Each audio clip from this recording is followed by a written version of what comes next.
Почитувани, добро дојдовте во новото издание на регионалните вести. Покрај отпадоци, несовесните граѓани почнаа да фрлаат и делови од животни во реката Пена. Наместо да уживате во убав поглед на коритото на река Пена, најдувате на една катастрофална гледка. Утроба со внатрешни органи од животно лепди над водата, а погоре закотвени рогови. Несовесни граѓани го избрале овој начин да се ослободат од неупотребените делови од животното, не помислувајќи на последиците. Зарем не ни беше доволна лекција поплавата која ја зафати градот минатата година, или оваа природна непогода беше премногу блага за народ каков што живее во Тетово? Анкетираните случајни минувачи згрозени од постапките на своите сожители.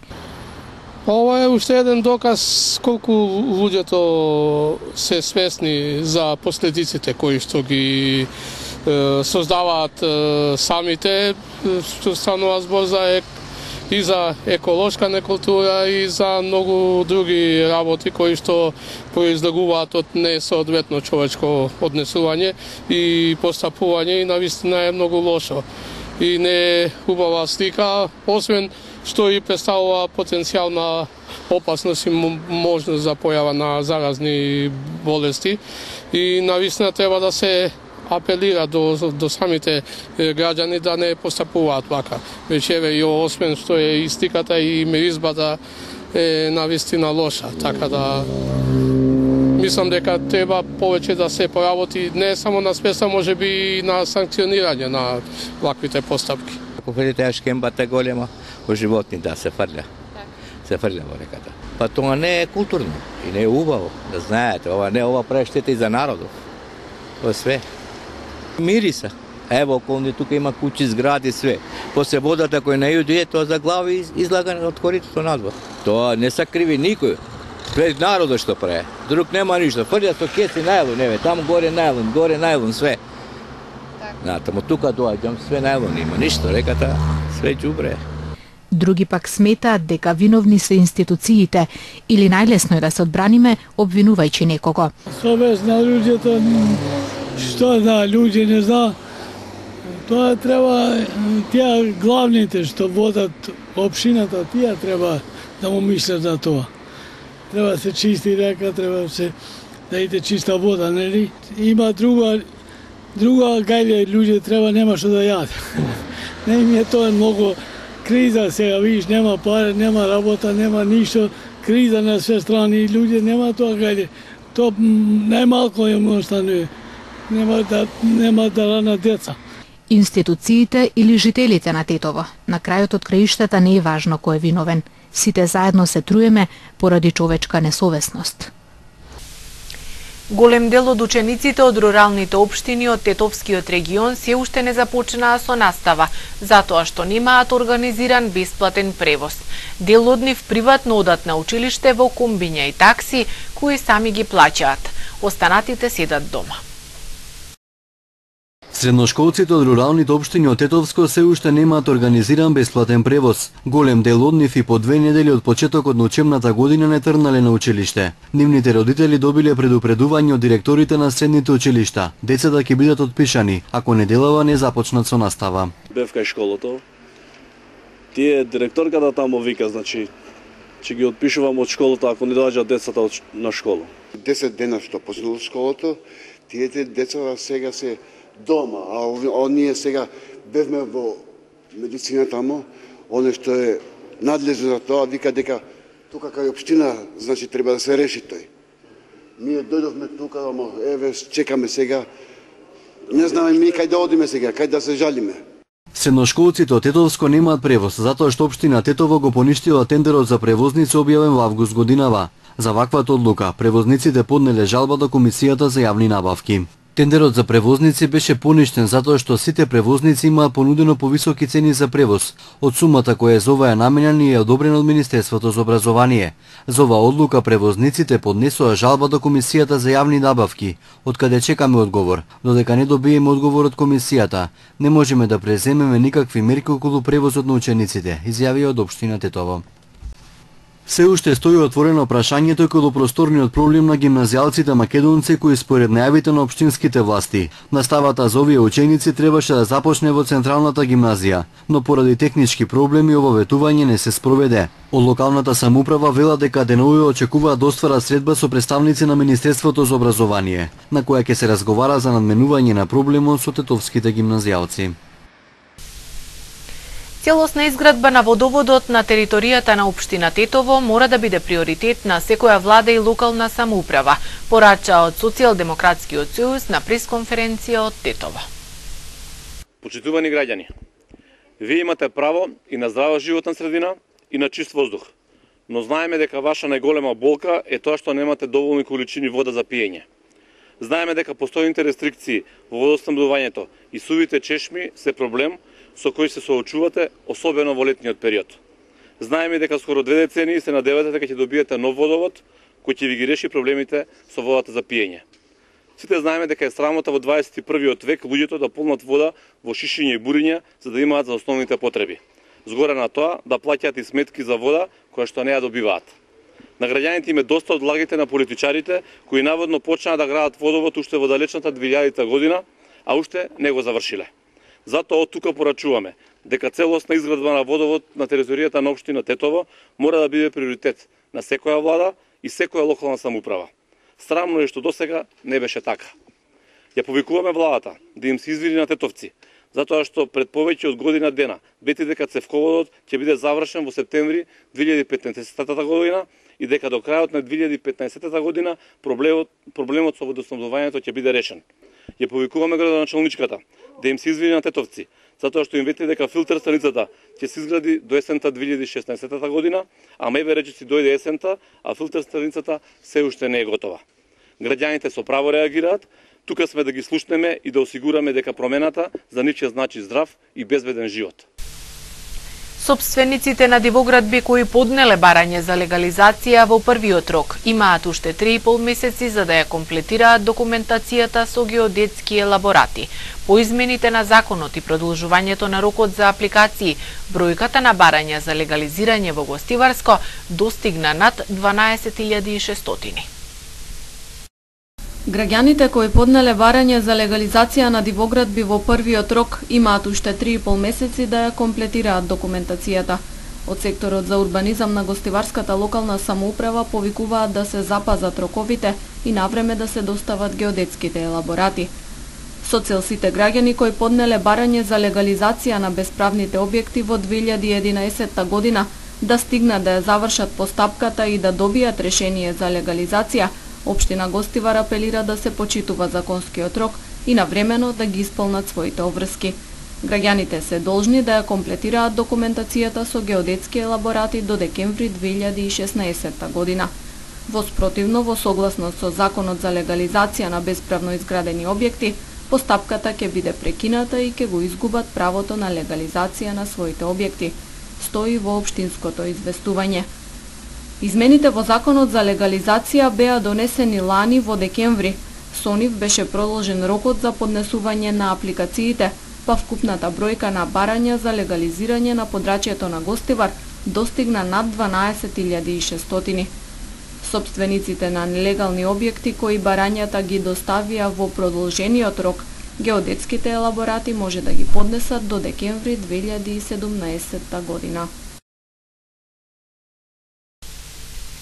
Во тек е аплицирањето за субвенции за подигнати овошни и лозови насади за набавка на добиток. Официјалниот рок е 30 септември, но поради ограниченост на средствата и големата заинтересираност на земјоделците, предност ќе имаат кандидатите кои меѓу првите се пријавиле. За подигнување на повеќегодишни овошни или лозови насади, повеќегодишни ароматични растенија и медоносна флора на нови површини и набавка на добиток, земјоделците ќе можат да добијат финансиска поддршка во висина од 50% од инвестицијата. Аплицирањето е во тек и е исклучиво по електронски пат, а официјалниот краен рок е до 30 септември. Во моментов е објавен јавниот повик за сите оние што имаат подигнат овошни насади за период од 1 јануари до 30 септембар. И оваа мерка е од ова година со барање за исплата за подигнатиот овошен насад се електронски поднесува барањето. Ова можем да ги искористим, да ги повикам сите оние земјоделци кои што до известно време знаеа дека се поддршка се даваше до 5 декара, односно од 5 декара повеќе подигнат овошен насад, да ги известам дека можат да се пријават за финансиска поддршка и сите оние што подигнале овошен насад над 2 декара. Така да ние минатата година беше минимум 0,5 хектари или 5 декари, сега со јавниот повик може сите оние што подигнале овошен насад од 0,2 хектари или 2 декара нагоре да поднесат барање за исплата на средствата кои што се вложени за набавка на садниот материјал и она што е во рамките на подигнатиот овошен насад, копањето на дупките доколку некоја фирма или некое правно лице платиле или пак доколку користат одредена потпорна конструкција во овошен насад. За инвестиции во подрачја со ограничени можности за земјоделско производство, кофинансирањето е во износ од 60% од прифатливите и одобрени трошоци, а за инвестиции во недостапни рурални подрачја субвенцијата е дури 75% од прифатливи и одобрени трошоци. Финансиската поддршка е 50% од направениот трошок, со тоа што младите имаат предност, тие добиваат и 55%, а и да кажеме дека ова година за подигнатите овошни насади има и бодирање по однос на апликацијата.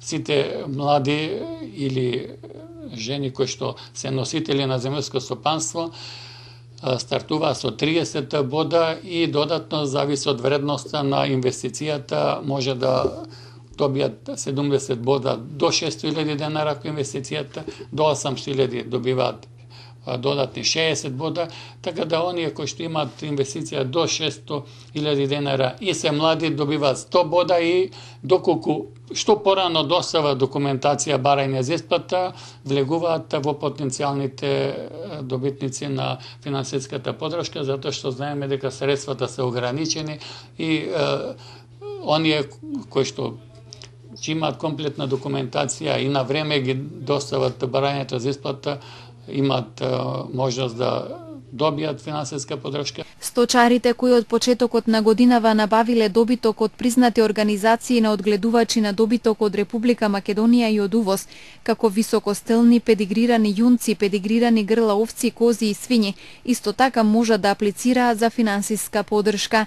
Министерството за земјоделие за нив предвидува до 6.500.000 денари прифатливи трошоци по поединечен корисник. 3 сообраќајни незгоди се случиле во текот на вчерашниот ден. Во нив 3 повредени лица и причинета материјална штета. Во билтенот на тетовската полиција регистрирано и оштетување на овошни насади од страна на диво животно. Во текот на вчерашниот ден се случиле 3 сообраќајни незгоди во Полошко. На крстосницата на регионалниот пат Тетово-Јажинце со локалниот пат за Требош се судриле 2 патнички возила. Голф без регистерски таблици што го управувал 42 годишен жител на Требош и БМВ со тетовски таблици управувано од 23 годишен тетовец. Возачот на голфот со друго возило бил пренесен во Тетовската клиничка болница и по укажаната помош задржан е за натамошно лекување. Причинетата материјална штета се проценува на 150.000 денари, додека првична причина за незгодата е непочитување првенство на минување. Сообраќајна незгода се случила и на регионалниот пат Тетово-Попова Шапка помеѓу 2 патнички возила Голф, а што ги управувале 26 годишник од Гајре и 50 годишник од Лисец.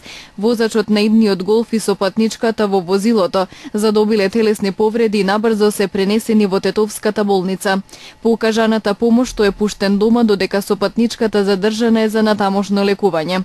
Причина за несреќата е неприлагодена брзина, односно пребрзо возење, а материјалната штета се проценува на 10.000 денари. Третата сообраќајка се случила на регионалниот пат Пирок-Тетово во Долно Палчиште, при што се судриле две патнички возила. Мерцедес со бугарски регистерски таблици управуван од 24 годишен жител на Мала Речица и Форд Ескорт со гостиварски таблици, што го управувал 69 годишник од Врапчиште. Нема повредени во судирот, додека вкупната материјална штета се проценува на 150.000 денари, а првична причина е непочитување првенство на минување. Во полицискиот билтен на СВР Тетово пријавено и оштетување на овошни насади од диво животно. 41 годишен гостиварец пријавил дека во периодот од 7 до 12 овој месец најверојатно мечка му оштетила од 500 до 700 стебла со околу 2500 килограми аронија засадени во местноста Влезна градба во Маврово. Покрај тоа значително оштетена била и жичаната ограда околу стеблата.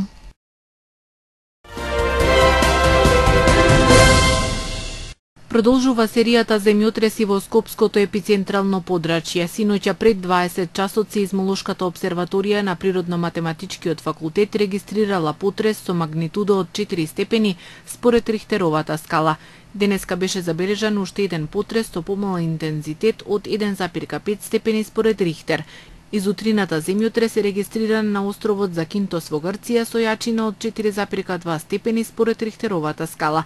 Најмногу земјотреси се регистрирани во Турција и во Грција. Во последниве 24 часа на Балканскиот полуостров се регистрирани повеќе од 25 земјотреси, главно со помали магнитуди, меѓу 2 и 3 степени според Рихтеровата скала. Турција упати и формално барање до САД за апсење на имамот Фетулах Ѓулен поради обвинение дека го организирал неуспешниот пуч во Турција во јули. Турција го обвинува движењето на Ѓулен дека стои зад обидот за пуч на 15 јули, додека тој го отфрла обвинението. Председателите на САД и Турција, Барак Обама и Реджеп Тајип Ердоган за ова прашање разговараа на самитот Г20 во Кина. Германските власти уапсиле тројца сириски мигранти за кои постои сомнение дека се поврзани со извршителите на нападите во Париз минатата година. Осомничените на возраст од 17, 18 и 26 години се уапсени по серија рации во покрајните Долна Саксонија и Шлезвиг Холштајн на 13 септември.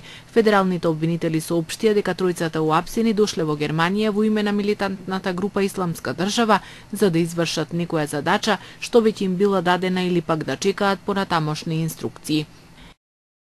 Државните медиуми на Сирија утрово соопштија дека воените служби собориле израелски борбен авион.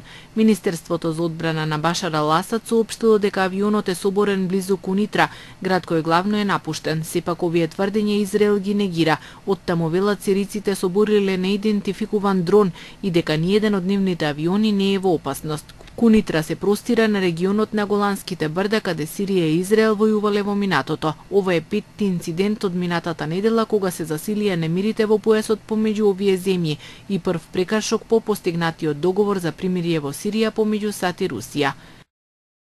Соединетите држави извршија летови на надзвучни бомбардери над територијата на Јужна Кореја во покажување сила против Северна Кореја, која во минатата недела ја изврши незината петта нуклеарна проба. Бомбардерите Б-1, кои биле придружувани од американски и јужнокорејски авиони ловци, летале на 120 километри од границата со Северна Кореја. Кампањата на Клинтон се обидува да ги ублажи последиците од аферата со незиното здравје со најава за поголема транспарентност. Демократите се нервозни поради приближувањето на Трамп. Хилари Клинтон ги информирала најблиските соработници за својата болест, но продолжила со кампањата не сакајќи да ја информира јавноста. Во обид да ги анулира прашањата за незината транспарентност, Клинтон самата најави дека неделава ќе објави повеќе информации за незината здравствена состојба. Незината кампања се обидува да го спинува проблемот во правец на ривалот Доналд Трамп, кој досега објави само кусо писмо од својот лекар, во кое се наведува дека тој е во одлична физичка кондиција, но и Трамп најави дека во следните денови ќе објави повеќе детали за својата здравствена состојба.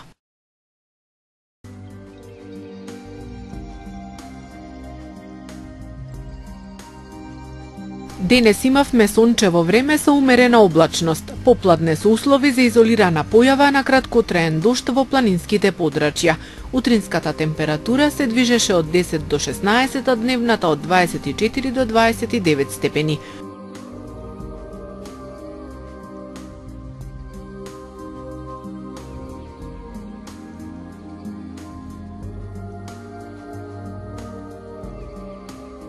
Утре не очекува сончево време со умерена облачност и со услови за изолирана појава на краткотраен дожд во планинските подрачја.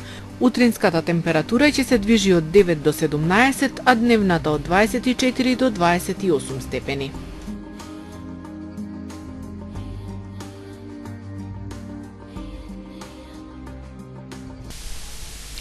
Овде ги завршуваме регионалните вести. Од мене пријатно.